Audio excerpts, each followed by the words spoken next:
Just ahead on CTV News tonight, Governor Moore signed several bills into law following the end of the 2024 General Assembly session. Plus, Maryland leaders on Capitol Hill today seeking funding for the bridge. And President Biden unveils new student debt relief plans. Those stories and more next.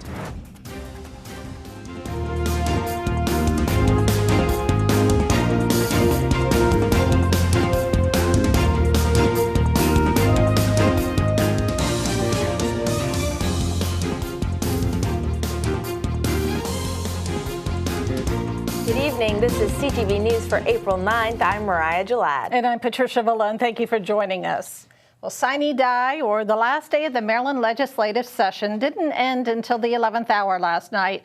But many lawmakers were back at the State House this afternoon for the first official bill signing of the year. Governor Wes Moore highlighted half a dozen measures during the ceremony, including the Maryland Road Worker Protection Act. That bill will significantly increase enforcement measures in work zones. It comes after a deadly high-speed crash on 695 that left 6 construction workers dead. Emergency legislation will also provide much-needed relief for thousands of working families directly impacted by the closure of the Port of Baltimore after the Key Bridge collapsed 2 weeks ago. The emergency legislation will take effect immediately. Among the many provisions that our administration helped to craft, this bill will create a new permanent scholarship program for the families of transportation workers who have died on the job. This legislation will also allow for more flexibility in work search requirements for unemployment insurance. And the legislation will empower our administration to stay nimble in our response in the collapse. Even though session is now over, it does not mean that Maryland's response will cease. Moore also signed a measure to protect election officials, as well as 4 bills that promote the administration's service agenda. Well, among the bills that did not make it out of either chamber during the last day of the legislative session was HB 346 and its companion bill in the Senate. Delegate David Moon says the measures would have lowered certain sentences for controlled substances and increased penalties for ghost guns and other firearms. He spoke with CTV News yesterday just prior to the session. Removing mandatory minimum sentences for some cannabis offenses in light of legalization, and it's also upping the stakes on possession of illegal firearms, especially those that are untraceable. For those types of firearms, you will see new felony offenses on the books at the end of this session. And another bill that did not make it to the governor's desk was SB 29, sponsored by Senator Cheryl Kagan. The measure would have called for a special election to fill a vacancy in office. Currently, the state central committee of the same political party nominates a replacement who is then appointed by the governor. It was a wild scene on the Beltway yesterday morning when a dump truck and an SUV overturned, injuring several people. It happened on I-495 near Route 4 just before 11 o'clock. Investigators say the dump truck was traveling northbound when it blew a tire and veered into the southbound lanes, overturned and caught fire. Police say the SUV overturned when it tried to avoid the dump truck. An adult and a child were in the truck were transported to a burn center in Washington. An adult and a child in the SUV were also hospitalized for their injuries. The crash remains under investigation. A pedestrian is dead following a crash in Accokeek last night. Prince George's police were called to the southbound lanes of Indian Head Highway and Manning Road East Monday evening. When officers arrived, they found a man in the roadway. He was pronounced dead on the scene. Officials say the driver of the striking vehicle did remain at the scene. Prince George's police arrest the man wanted in connection with several apartment robberies in Lanham. The suspect has been identified as Augustine Caroma. The 22-year-old has been charged with residential robbery for the most recent incident, which occurred on the 9900 block of Good Luck Road Monday morning. Police say Caroma broke into the apartment, demanded the victim's property, and fled the scene. Caroma is also linked to a breaking and entering at another apartment on Good Luck Road on April 6. In this case, surveillance video shows the suspect walking through the home without stealing anything. Investigation reveals that in all of the incidents, the suspect entered through either an unlocked window or door. Governor Wes Moore and Maryland's congressional delegation on Capitol Hill today lobby Congress. Now, lawmakers and other federal officials are hoping to get bipartisan congressional support President Biden's vow to fully pay to replace the collapsed Key Bridge. Now, the wreckage still blocks the main shipping channel. 2 smaller channels have been reopened. Maryland lawmakers say they wanted to meet with congressional lawmakers face-to-face to explain why the bridge is important, not just to Maryland, but to the nation. The question was asked, what do you need from Congress in order to make this happen the way that we want to make sure it's happened without any delay? And we intend to introduce legislation very soon, coordinated through our delegation, that will clarify that in regards to the federal participation by the state, that this will be 100% federal funds in regards to the costs related to the destruction and replacement of the Francis Scott Key Bridge. The cost to replace the Key Bridge could exceed $1 billion. The Latino Democrats of Prince George's County has announced its endorsements for the upcoming 2024 primary election. Members of the advocacy organization voted to endorse Joe Biden for president, David Trone for U.S. Senate, and Glenn Ivey and Jamie Raskin for representatives in the House. The organization believes those candidates to align best with the Democratic Party and to support the Latino community of Prince George's.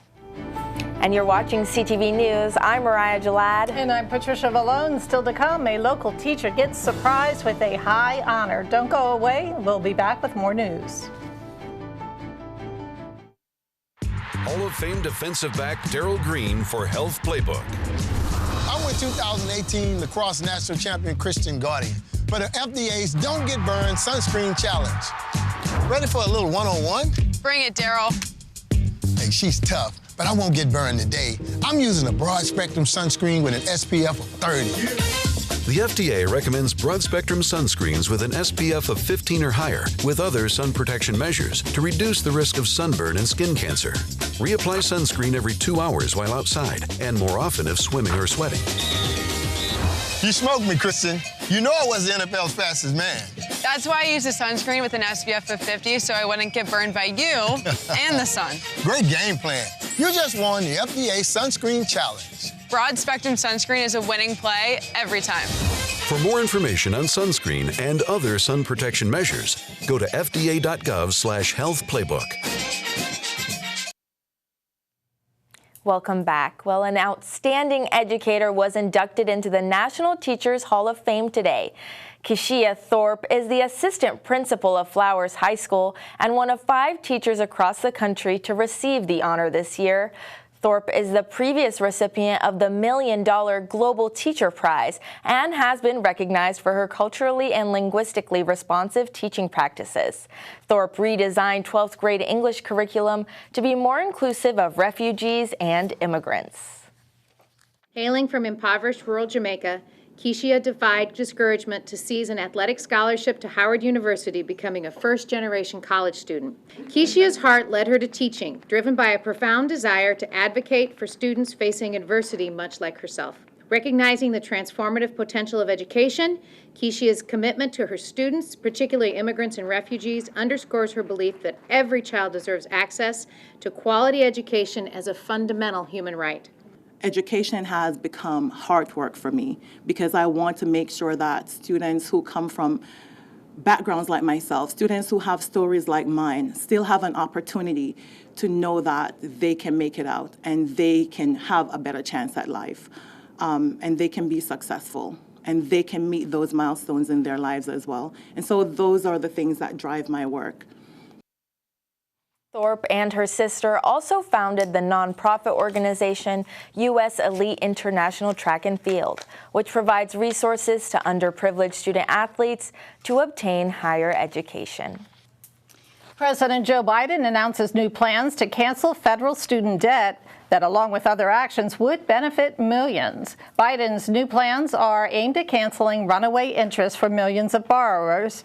Under the proposal, anyone, regardless of income, with federal student loans would be eligible for a one-time cancellation of up to $20,000. And that would depend on the amount a borrower's balance has grown due to unpaid interest after starting repayment.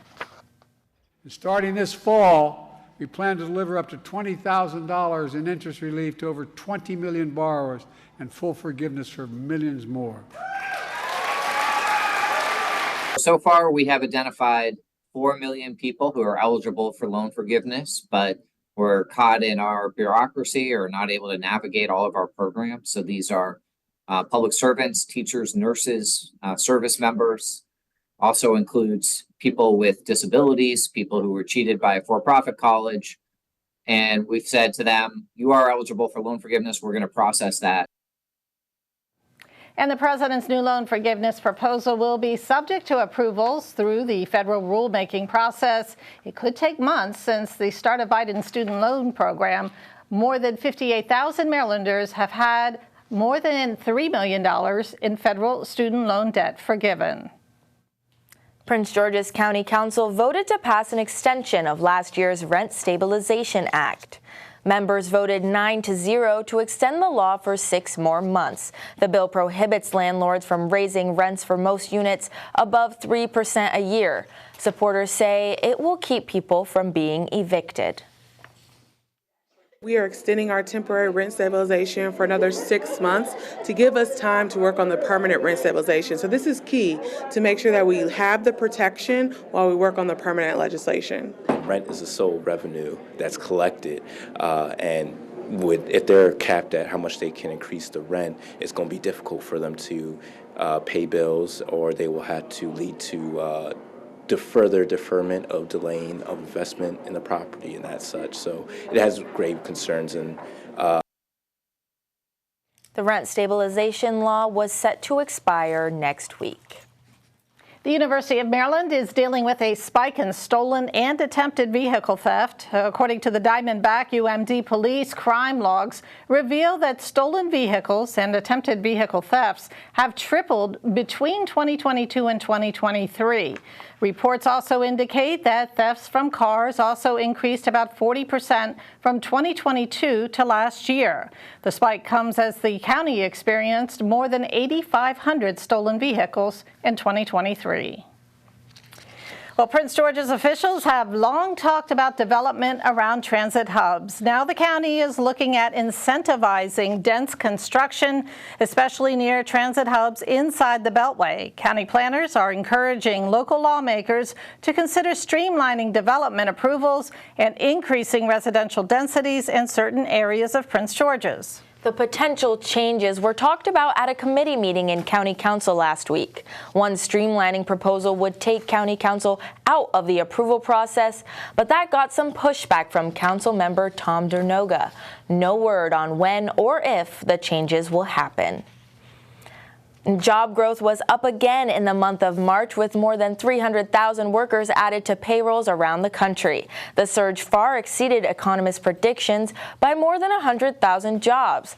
The burst in hiring also keeps the unemployment rate below 4% for the 26th month in a row, the longest streak since the 1960s. Libraries from coast to coast play a critical role in the lives of its community members, and this week the county's library system is commemorating the hard work it does every day. The county's Memorial Library System is celebrating National Library Week now until April 13th, and it has more branches which serve more than 967,000 residents. Officials say that each facility is unique and specializes in the needs of its community. Today, it's also National Library Workers Day. We are celebrating National Library Workers Day today, and so all of those programs wouldn't be possible without the work that they put in. People are, they take the time to get to know their communities. They take the time to get to know the regulars that come in every day, and they're responsive to their needs. We tailor to the needs of the communities. So some branches have more of a family-oriented community, and so they'll have lots of story times. We have other branches, for example, that might be close to a high school. And so we have very robust teen action groups where teens are very involved and they're planning programs and they're getting involved in their communities. And for more details on events happening during this week, you can visit the website on your screen. Still to come on CTV News. Certified financial planner Ernest Burley is back in the studio to talk about the importance of life insurance. Back in a moment.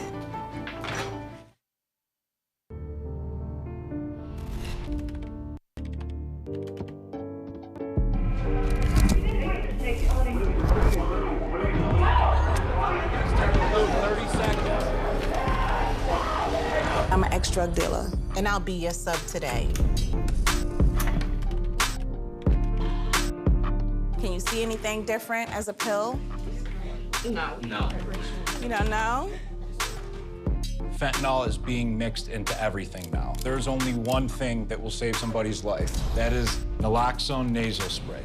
Fentanyl, it's cheap, it's potent, and it's profitable. Why would drug dealers put a lethal dose of fentanyl in drugs if they know it's so harmful? Really just all about the money. I just didn't realize that one pill could change your whole life. More kids should know.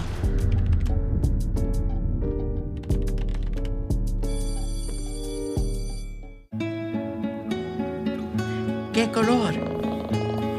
Perfecto, mijo. Gracias. Thank you. What's wrong, mijo?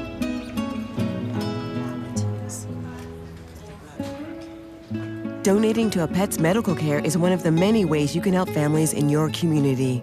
Pets and people belong together. Learn more at petsandpeopletogether.org. You quit smoking and thought, that's that. But here's the thing about lung cancer. By the time you see the symptoms, it could be too late. But now, there's a new scan that can detect lung cancer early when it's more curable. If you smoked, get scanned. Talk to your doctor or learn more at savedbythescan.org. Welcome back. In a time where everyone is trying to sell you something either in person or through social media, life insurance is no different. Financially protecting yourself and your family by having life insurance can give you peace of mind. It can be challenging to break down different plans and what works best for your household. And in today's Money Matters segment, Ernest Burley is back to talk about the life insurance and how to anticipate the needs of your family. And it's so nice to have you back. Thank you. Thank you. Glad to be back. So, Mr. Burley, I'm in my early 20s. I'm just starting to live on my own. When is it important for me to think about buying life insurance? Well, the sooner the better. I know it's hard to think about that now, but the younger you are, you're probably in better health, right? So a lot of people who are older, they wish they would have gotten life insurance when they were younger. So it's really a good time for you to look at it now where you're in better health and you're younger. Give us an idea of what the difference is between term and whole life insurance. The biggest difference is term is a temporary type of insurance, and the rate increases substantially after that temporary period of time, right? The term, 10-year, 20-year, 30-year term. Whole life insurance is permanent. It stays the same rate, the same policy, the same coverage throughout your entire life. So what are some scenarios where you might want to choose term life insurance? Because it kind of seems like a worse deal when you put it that way. Yeah, so it depends. I'm not here to defend either one of those policies. Some people have strong opinions on term versus whole and vice versa.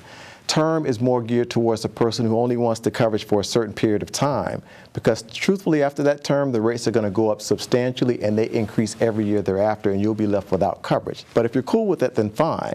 But it's temporary coverage. It's not permanent. It's not going to be indefinite.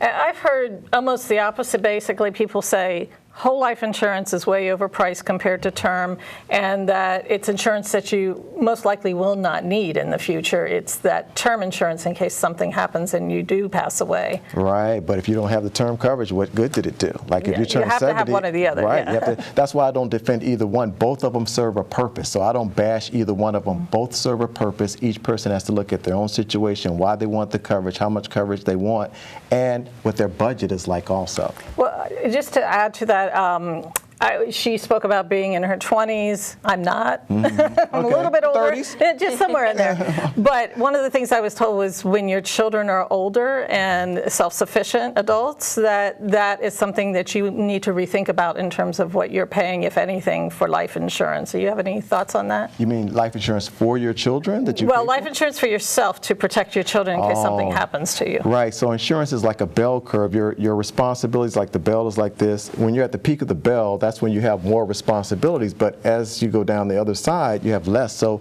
you may need less coverage because your children are out of the household, hopefully, right? And you don't have as many financial obligations and responsibilities. So maybe your life insurance needs go from $1 million down to 100,000 or what have you. Everyone's situation is different. You have to do it based on your situation, not what someone's trying to sell you. Right. I see. So let's say I start out with just term insurance and I'm in a different phase of my life. I'm at that top of the curve. How can I switch from term to whole? A good feature in term policy is called a term conversion. So you can convert that term policy, either all of it or part of it, into a permanent plan of life insurance. And the big kicker here is that you can do it without any medical underwriting. So they don't look at, they just say, sign some paperwork, and they will convert that policy regardless of what your health is. This is something at times that younger people tend to not really think about. It's kind of a thing that happens when you start your family and you start to be concerned that maybe you want to leave something for the children if something happens to you. Is that the best time to be looking at this? No, I know it's hard to think that way, but the sooner the better, because I have people decline. I've had children decline. It depends on what your health is. You don't tell the life company when you get coverage. They tell you when they're going to give you coverage.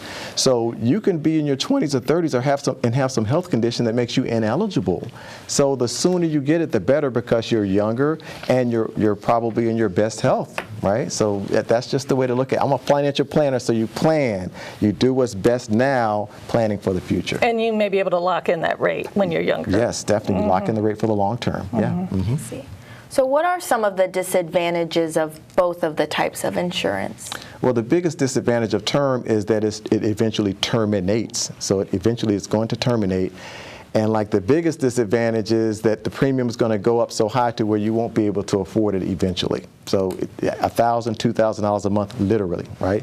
Whole life, a lot of people don't like the fact that the premium is a little bit higher in the short term, not in the long term. In the short term, the cash value in there, you have to borrow against it if you want to use it. You can't use the cash value when you pass. It doesn't add to your death benefit. You have to use it while you are living. So some people don't like those aspects of whole life insurance. All right, it's worth having a conversation with an expert. Definitely, definitely. All right. Thank you again, Mr. Burley. Thank you.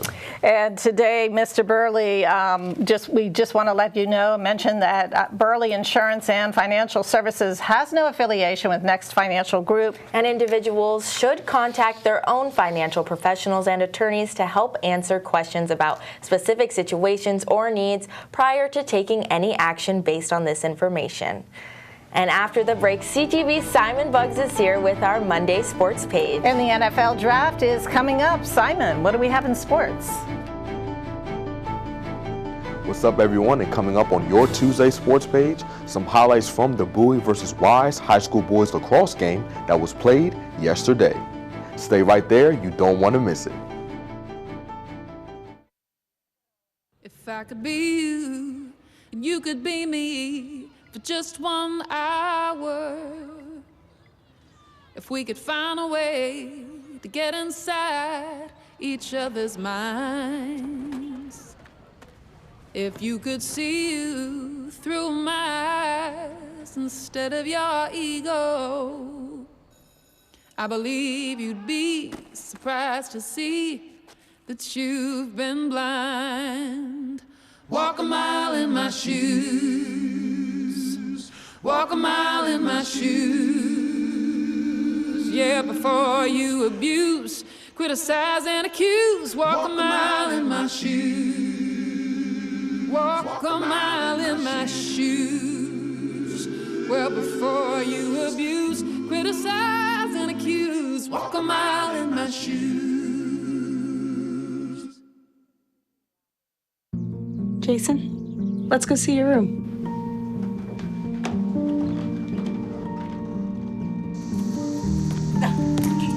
That's not right. How was it? Is it good?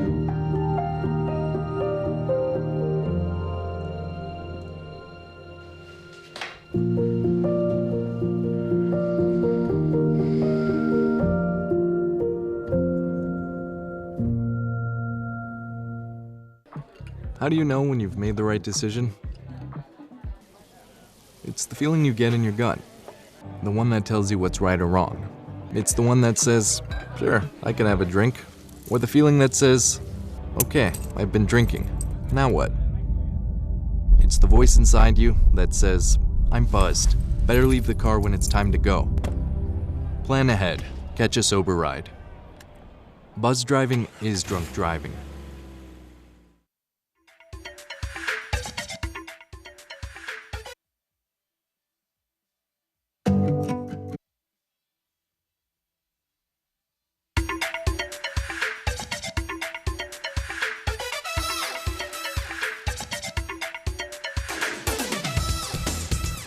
Okay, sports fans, get ready because it's time for your Tuesday Sports Page. We start with some news from the world of lacrosse.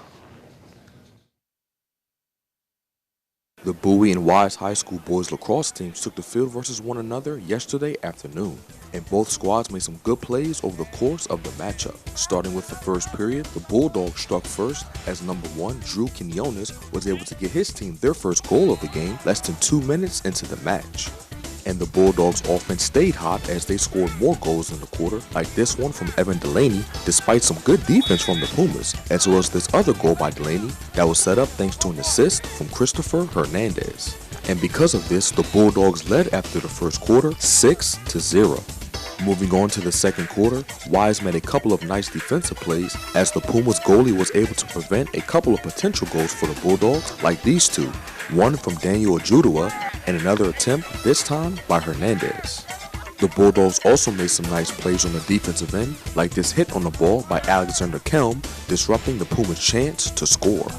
The Bulldogs were still able to score more goals in the quarter, like this one courtesy of number 17, Daniel Ogunbonwo, and Bowie went into halftime up 12-0 on Wise. Wise did finally start to score some goals in the second half, but it was too late as Bowie cruised to victory, taking down the Pumas 15-5. There was more boys lacrosse action around the county as Duval fell to Parkdale 4-3 and Flowers came away with a win against Suitland 9-3.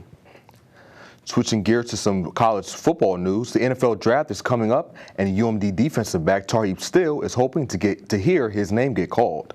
The 2023 All-Big Ten team selection had a solid season for the Terps. He finished in the top 10 nationally in total picks with 5 and was 4th on the team in tackles with 45.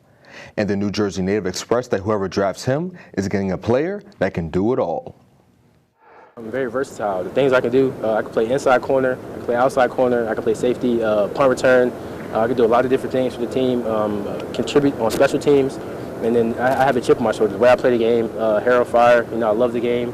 Great ball skills, great instincts, a lot of things you can't teach. But I wouldn't say that as a knack to other people. I would just say I was blessed with those abilities. And if you turn in the tape, you'll see it. The NFL draft starts on April 25th. And wrapping up sports, the Washington Nationals won their second straight game yesterday. The Nats took down the San Francisco Giants 8-1. The two teams will take the diamond again tonight at 9:45. And that wraps up your Tuesday Sports Page. All right, thanks, Simon. Thank you, Simon. And now for a look at our 3-day weather forecast. Tonight we'll see some showers throughout the area. Wednesday and Thursday, those showers continue and we'll be in the 70s. Friday, that rain mostly slows down. We'll see a high of 66, a low of 48 to kick off the weekend. Now for a look at our community calendar. This Thursday, District 3 Councilmember Eric Olson is hosting a town hall and resource fair. The event will be held at William Wirt Middle School in Riverdale. Residents are encouraged to gather information and ask questions. For more information, contact 301-952-3060. That wraps up CTV News for now. Thank you for joining us. We'll see you again tomorrow for more news. Have a great night. Good night.